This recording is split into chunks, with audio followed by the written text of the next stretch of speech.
El primer invitado es el economista Byron Villasís, experto y catedrático. Académico existe una crítica constructiva respecto a este censo y que viene sobre todo con un antecedente académico. En la siguiente lámina quisiera empezar con las tres señales tempranas que nos anticiparon que este censo iba a ser problemático. Hay tres argumentos para justificar el hecho de que considerábamos que iba a ser un censo politizado como fue. Había denuncias tempranas sobre mala organización y también una particularidad que quisiera mencionar sobre lo que pasó con el INEC antes de este censo. En la siguiente lámina quisiera mencionar cómo, a partir del anuncio del censo, la primera carta que yo le envié al entonces presidente Guillermo Lasso, le anticipaba que tenga cuidado con ejecutar un censo durante una campaña política, porque cuando traslapas los dos calendarios, provocas a que la gente, mientras está en el censo, también tenga expectativas políticas. Al poco tiempo sucedían cosas como estas, teníamos evidencia de que sedes del censo fueron utilizadas como sedes de campaña electoral. A pesar de esa advertencia, yo no recibí ninguna respuesta oficial, pero sí recibí bastantes insultos por redes sociales. En la siguiente lámina también empezamos a sospechar por este censo, por una, yo considero, obsesión desmedida por incluir el número de cédula en el formulario censal. Le envié otra carta al presidente Lasso diciéndole que tenga cuidado que esto va a generar rechazo ciudadano. Nuevamente hubo ataques anónimos, hubo amenazas y la consecuencia es la que todos conocemos. Hubo un rechazo ciudadano respecto a la inclusión de la cédula. En la siguiente lámina está el tercer argumento para justificar antes de que empiece el censo de que este era un censo politizado. Coincidentalmente, mientras se ejecutaba el censo de población, el gobierno de Guillermo Lasso empezó a monetizar los datos individualizados de los ecuatorianos. La dirección de datos de ese tiempo lanzó un proyecto para monetizar los datos personales. Quiero hacer notar aquí que esto sucedía exactamente cuando se incluía la cédula de identidad en el censo de población. Al mismo tiempo, el gobierno de Lasso estaba ya monetizando los datos personales de los ecuatorianos. Esta es una captura de pantalla de la dirección de datos que mágicamente después de realizar la queja de por qué están monetizando para fines bancarios los datos de los ecuatorianos, dieron de baja esa información. En la siguiente lámina encontramos quejas, por ejemplo, del actual presidente, Daniel Noboa, donde advertía que tengamos cuidado con los datos personales. Él decía, nuestros datos están siendo robados. El miedo era que esos datos se filtren y sirvan a la delincuencia para secuestros, para suplantación de identidad, etcétera. Quiero dejar un antecedente claro en este momento. Esto sucedía antes de la ola de inseguridad que sufrimos. Es decir, había demasiadas alertas para decir, tengan cuidado con la información del censo, sobre todo si incluyen la cédula de identidad. En la siguiente lámina pasaba algo también curioso respecto a la politización de este censo. El presidente de Guillermo Lasso estaba obsesionado por dejar posesionada a su superintendente de datos. Él tenía la insistencia, a pesar de que faltaban pocas horas para que ya deje de ser presidente, insistía en que su ministra de Telecomunicaciones sea la superintendente de datos. Por favor, pongamos todo esto como un rompecabezas. Se estaba incluyendo la base de datos del censo con cédula, se estaba monetizando la información de los ecuatorianos para fines bancarios y el presidente Lasso tenía un extremo interés por asegurar quién iba a controlar los datos de los ecuatorianos.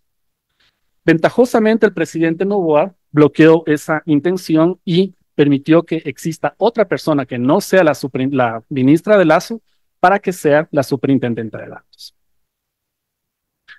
En este punto había obvias tensiones para entender que los datos de los ecuatorianos individualizados tenían cierto tipo de tensión, de interés por parte de varios actores, sobre todo económicos.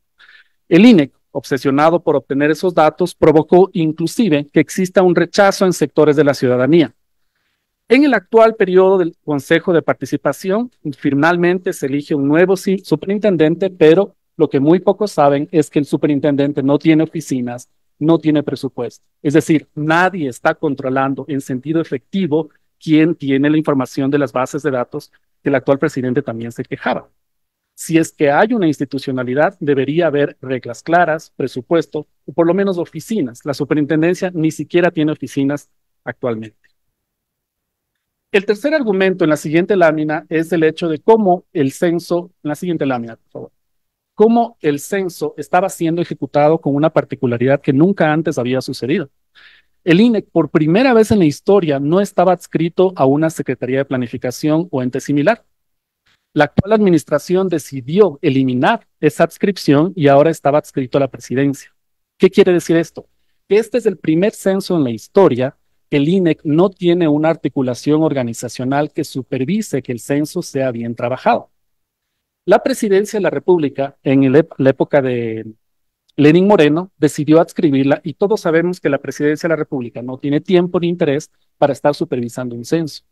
Cuando el INEC pertenece a un aparato administrativo como la Secretaría de Planificación, existe una coordinación conceptual. En este caso se eliminó. Es decir, este censo estaba descontrolado institucionalmente. En la siguiente lámina, en esta precisamente, resumo entonces por qué había interés en este censo del encuentro. Primero, los tiempos políticos eran demasiado polémicos. Segundo, había curiosidad y muchas curiosidades respecto al interés de meter la base de datos, en la base de datos la cédula de identidad. Y era el primer caso donde el INEC no tenía una orientación institucional.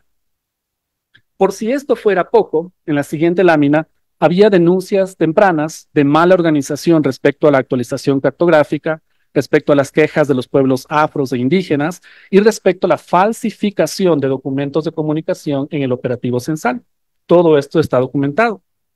Mientras tanto, las cuentas oficiales del INEC, en el medio de todo este desorden, se dedicaban a siempre estar etiquetando la información del censo a ONGs privadas como Ecuador Libre, propiedad de Guillermo Lazo. Por favor, pongamos todo sobre la mesa cómo este aparato de comunicación estaba muy interesado en que quien le brinde legitimidad al censo sea el think tank Ecuador Libre. Mientras tanto, se le metía la cédula de identidad a la base de datos del censo. Mientras tanto, la DINARDAP monetizaba los datos de los ecuatorianos y mientras tanto, el INEC no mantenía una organización eficiente sobre este tema. Las preocupaciones que ya manifestaba el entonces asambleísta y actual presidente Daniel Noboa eran bastante eficientes. Había peligro sobre lo que estaba ocurriendo sobre esta información. En la siguiente lámina pasamos al tema de la ejecución. No me voy a detener aquí, todo esto está documentado. Sin embargo, todos conocemos que existió maltrato a los censistas, que hubo quejas de los indígenas, de los afros, hubo retrasos de calendario. No me voy a detener por cuestiones de tiempo, pero lo que sí quiero resaltar es cómo hasta los propios funcionarios eran perseguidos si es que daban like a cualquier documento que decía, por favor, no critiquen al censo. En eso pasaban los funcionarios mientras nosotros tratamos de decir alerta con la información individual de los ecuatorianos. Están monetizando esa información. En la siguiente lámina, entonces, marco la conclusión de esta primera parte de esta presentación. Este censo no es normal. Este censo tiene que ser prestado con más atención comparado con otros censos, porque no tenía una organización como antes en articulación con la Secretaría de Planificación, porque lo hicieron en medio de un periodo político y demostramos que las sedes del censo fueron utilizadas como sedes políticas y porque existía esta desorganización y bastante curioso interés por la cédula de identidad de los ecuatorianos. En la siguiente lámina me concentro en la segunda parte para recordar cómo se evalúan los censos de población. Para hacer menos tedioso esto, quisiera hacer una metáfora con los asambleístas. Algunos les evalúan con cuántas leyes has presentado. Es una indicación numérica. Si presentaste 10, 20, eres bueno. Si presentaste 0, creo que eres menos bueno. Esa es la cantidad. Hay otra cosa que se evalúa, que es la calidad. ¿Qué tan buena es la ley que presentaste? Más o menos lo mismo existe con el censo. Si es que tú censaste a todos los que existen realmente en el Ecuador, ese es un indicador de cobertura. Pero también se evalúa la calidad, algo que el INEC siempre se calla. Si es que la gente respondió certeramente a preguntas como autoidentificación étnica, como identidad sexual, entre otras cosas. Luego viene una tercera dimensión de evaluación de los censos, que es el tema administrativo. Usaron bien la plata, hubo corrupción, etc. Esto es en un escenario normal. Cualquier instituto de estadística que no tenga miedo debería presentar evaluaciones independientes, y esa es la palabra clave aquí, sobre la cobertura, la calidad y la administración. Pero Recordemos, este no es un censo común. Había señales de politización, había ausencia de supervisión organizacional, había denuncias tempranas, inclusive en esta misma mesa, y hubo un cambio extremo en metodología. Lo mínimo que se exigía entonces es, por favor, evalúen el censo, pero de forma independiente. En el siguiente slide menciono cómo se ha evaluado, entre comillas, hasta ahora el censo. Primero, ha habido evaluaciones exclusivamente internas. Es como que si yo me evalúo a mí mismo, me voy a poner 100 sobre 100. Las segundas tipas de evaluaciones son las relacionadas, ejecutadas por el UNFA, que curiosamente son coordinadas por exfuncionarios del censo. Es decir, yo mismo mando a la gente que me va a evaluar a mí para decir que yo soy súper bueno. Y en el tercer caso ha habido talleres como profesores, con profesores como los que vinieron invitados la semana anterior, que desafortunadamente son la consecuencia de una lista negra. Nosotros tenemos evidencia de cómo se decía, este profesor sí, este profesor no. ¿Por qué un proyecto público tiene que ser tratado de esa manera? Lo único que exigimos es que exista independencia, no estamos pidiendo nada extremo. En la siguiente lámina me centro entonces en los resultados. Esta es la lámina del INEC, literalmente cogido hasta los mismos datos. Si es que encuentran una falta de ortografía, es porque está en la lámina del INEC.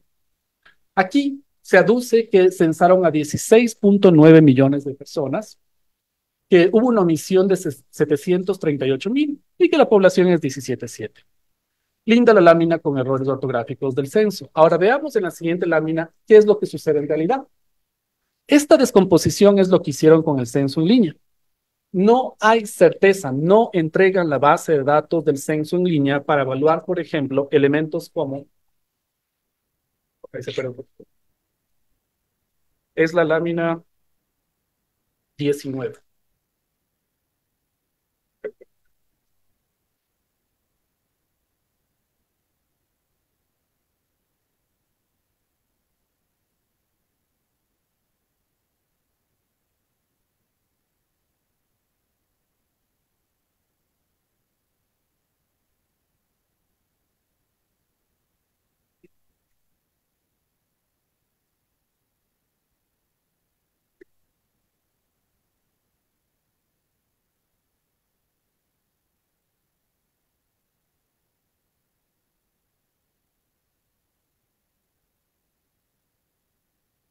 ¿Sigo? Ok. Ok, entonces, aquí vamos a romper en pedazos esos supuestos 16.9 millones de habitantes. 2.4 millones de habitantes fueron censados en línea. Lo que el INEC no dice aquí es que esto es en realidad producto de una presión documentada contra los funcionarios públicos, donde eran obligados a entregar información de la cédula de identidad de sus hijos menores de edad. Eso a todas luces es ilegal. Esa base de datos tiene que ser evaluada independientemente en un sentido estadístico. Sin embargo, el INEC no entrega esta información para validar. Si es que está tan bien hecha, ¿por qué no permiten que se evalúe independientemente? La parte de la tabla, que son 13.4 millones, no entregan una variable fundamental. En todos los censos del mundo que he evaluado y cualquier información que se puede encontrar en Naciones Unidas, se encuentra la tasa de no respuesta. Si yo les hago un cuestionario a ustedes y ustedes deciden no contestarme una pregunta, yo tengo que registrar quién no contestó. Si es que es tan alto el nivel de los 13.4 millones de habitantes que censaron a través de tablet, ¿por qué no entregan la tasa de no respuesta por pregunta? Es algo que los ecuatorianos pagamos por esa información y no nos entregan esa información. En el formulario físico tampoco entregan la tasa de no respuesta y en el caso de BOPA, que es una particularidad que se les ocurrió al final del operativo censal, no entrega el protocolo de imputación. Estos son temas técnicos que no me voy a detener por este espacio, pero puedo detallar de forma más amplia si es que ustedes gustan. Lo que sí me voy a detener un segundo es en el tema de la omisión censal. A pesar de que es técnico, esto sí quisiera que le prestemos un segundo de atención porque es muy delicado. La omisión censal es básicamente decir, en esta habitación hay 20 personas, censé a 18, por lo tanto 2 son mi omisión censal. Sencillo. ¿Qué es lo que pasa? Supongamos que yo no sé que son 20 personas, pero yo sé que censé a 18. ¿Qué tal si yo mismo calculo el valor total supuesto y digo que son 18? Entonces mi omisión censal es 0. Doy otro ejemplo. Yo soy vendedor de libros. Mi meta diaria es vender 20 libros. Salgo, vendo y resulta que solo vendí 15 libros. Regreso a la casa y digo, ¿cuál era mi meta? No era 20, era 15. Por lo tanto, soy un súper buen vendedor de libros, pues. Resulta que la omisión censal es calculada con proyecciones que el propio INEC calcula. Si es que está tan bien calculado, ¿por qué no nos permiten obtener los resultados y la metodología para calcular la proyección que te permite ver si es que la omisión es alta o baja? Si está súper bien calculado, entonces debería ser público. Por lo tanto, ese número de omisión censal nosotros consideramos que es mucho mayor. Ellos argumentan en la subsiguiente lámina, que la omisión censal es 4.2.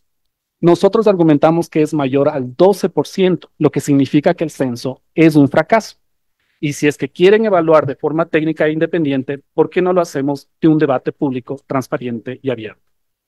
Ahora hay un dato adicional y la lámina anterior es la que quisiera mencionar. Esta forma de evaluar la omisión censal es en realidad una metodología indirecta. Hay una metodología directa que es a través de hacer una encuesta a toda la gente que fue censada. Termino mi censo, diseño una muestra, ejecuto la encuesta y digo, ¿fue censado o no fue censado? Lo que el INEC no ha dicho públicamente es por qué mágicamente, y aquí viene la parte importante, a pesar de haber recibido fondos públicos, decide no ejecutar la encuesta postcensal. Se le ha preguntado al INEC, señores, usted recibió plata, es como que yo le diera a un contratista, señor, haga un puente, va a hacer el puente, a última hora me dicen, no quiero hacer el puente, simplemente no hay cómo. Le preguntamos, ¿por qué no hizo el puente? ¿Por qué no hizo la encuesta censal? Es que pasó mucho tiempo entre el operativo y la encuesta.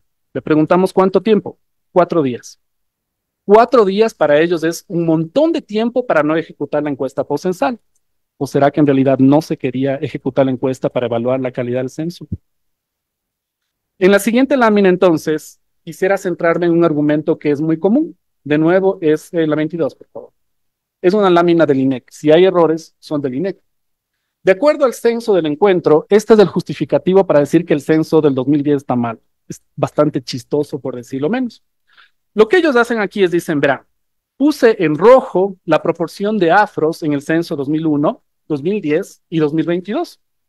Resulta que en el 2022 los afros son 4.8. Y todo el mundo dice que qué pena, son poquitos, pero en realidad está bien, porque si comparo con las otras encuestas, resulta que no son tan distintas.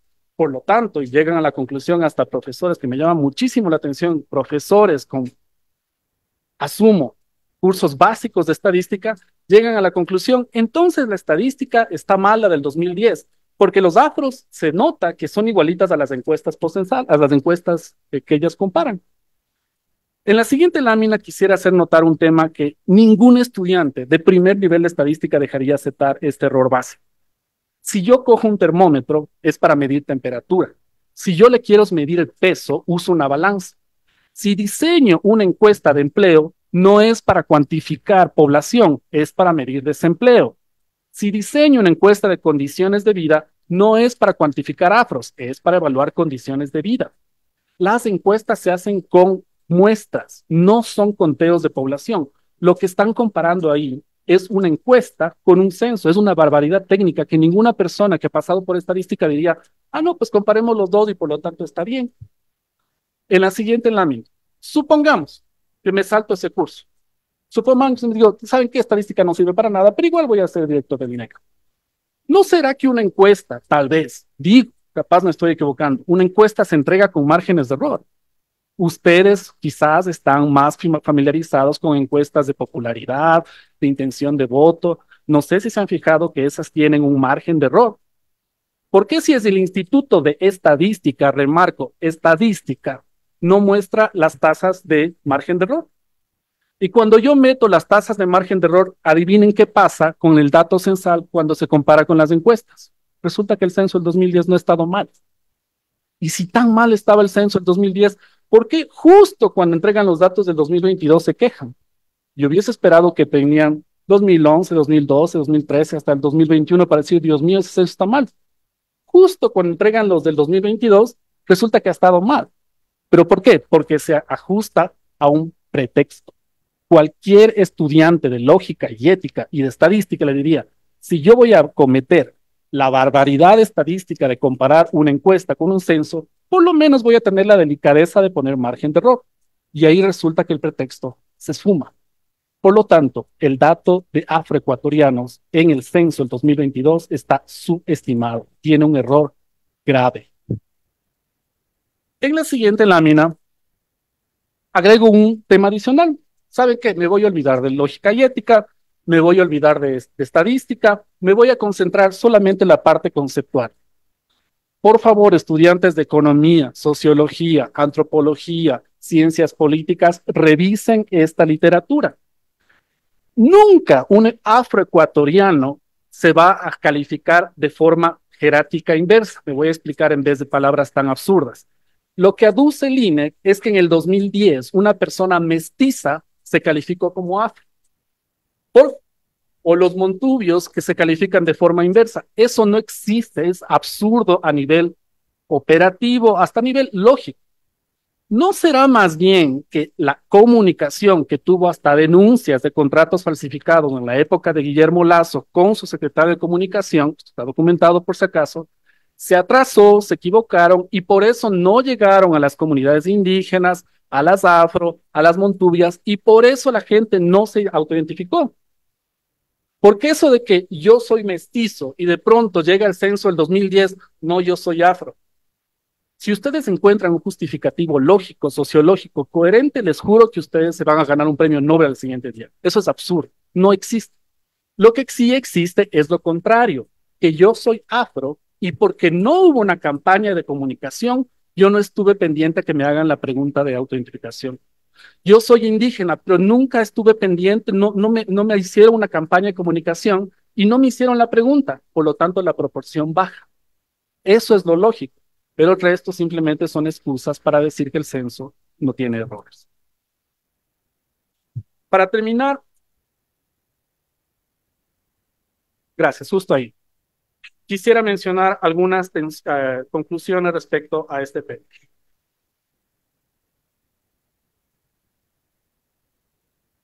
El primero, creo que hay evidencias para demostrar que el censo está politizado.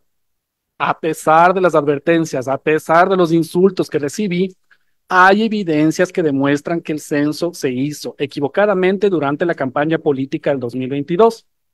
¿Qué provocaron? Que existan intereses políticos en la población mientras se estaban siendo censados. Este es un error advertido, documentado, que ignoraron y luego provocó que el censo se politice. En medio de todo este drama, había muchos intereses corporativos, bancarios, para obtener la base de datos del censo con la cédula, porque eso se monetiza, porque eso permite luego crear perfiles crediticios. Les recuerdo con todo respeto que el anterior presidente es dueño de un banco. El anterior presidente quiso poner a la superintendente de datos. El anterior presidente estaba controlando la dirección de datos y justo el censo mete la cédula de identidad para construir perfiles crediticios. Les insisto, he demostrado que la dirección de datos estaba al mismo tiempo monetizando los datos para los bancos. Tercero, este no es un censo normal, no es un censo común. Por obvias razones, tiene que ser evaluado de forma mucho más específica y explícita. El INEC no ha garantizado una evaluación independiente. Las personas que evalúan siempre son con listas negras, las personas que criticamos somos insultados, las personas que evalúan hasta exfuncionarios meten los informes bajo 7 llaves. Hasta ahora sigo esperando, con todo respeto a los representantes del UNFA, y ojalá este espacio sirva para hacerle escuchar al UNFA. ¿Por qué no entregan la evaluación que ustedes hicieron? Todos los que estamos aquí, los ecuatorianos, les estamos pagando, es más, con un préstamo que no necesitábamos para que evalúen el censo. Y resulta que esa evaluación del UNFA independiente nadie puede ver. Peor que en una empresa privada, nadie puede ver, es una bajo 7 llaves. ¿Por qué el UNFA no entrega información que es nuestra? La Oficina de Población de Naciones Unidas. Sea usted de centro, de derecha, arriba, abajo, ¿no le parece que debería ser un censo que tiene que ser evaluado de forma independiente? No estamos exigiendo nada extraño. Lo único que estamos pidiendo es, por favor, evalúen el censo de forma independiente, no con los profesores que a mí me gustan. Y en la última lámina me permito, y perdón el abuso, hacer ciertas recomendaciones que desde la academia consideramos necesarias. Hasta que no exista una evaluación independiente, los resultados del censo no deberían ser oficiales. nosotros consideramos que esos resultados están comprometidos, están afectando a poblaciones específicamente por derechos, explícitamente afros, indígenas y montubios. Con estos antecedentes demostramos no solo que los afros están subestimados, sino que la proporción de indígenas también está subestimada y la de montubios también está subestimada, sino que no se ha armado relajo porque el número es mayor al anterior. Sí consideramos que se debe fomentar una legislación para evitar que empresas privadas, entre comillas, bancos de expresidentes, tengan acceso a información de los ecuatorianos de forma individualizada. Eso es algo privado que yo explícitamente con firma tengo que decir que le entrego. No porque el censo viene y me obliga, y es más, con un memorando, si eres funcionario público, que entregues la información hasta de tus hijos. Tercero, hay que auditar las decisiones administrativas del INEC, sobre todo lo que ellos hablan de viviendas ocupadas con personas ausentes o el famoso BOPA, porque resulta que eso es intocable, que nadie puede evaluar cómo censaron a estas personas que supuestamente no estaban en casa. Y por último, por favor, pedir respetuosamente a los funcionarios de estos proyectos que si es que alguien pide información sobre esto, debería ser público y debería ser tratado con respeto, porque estamos supuestamente en un país democrático que si alguien critica un proyecto como estos, debería ser respetado y no atacado. Eso es todo, señor presidente. Muchas gracias. Agradecemos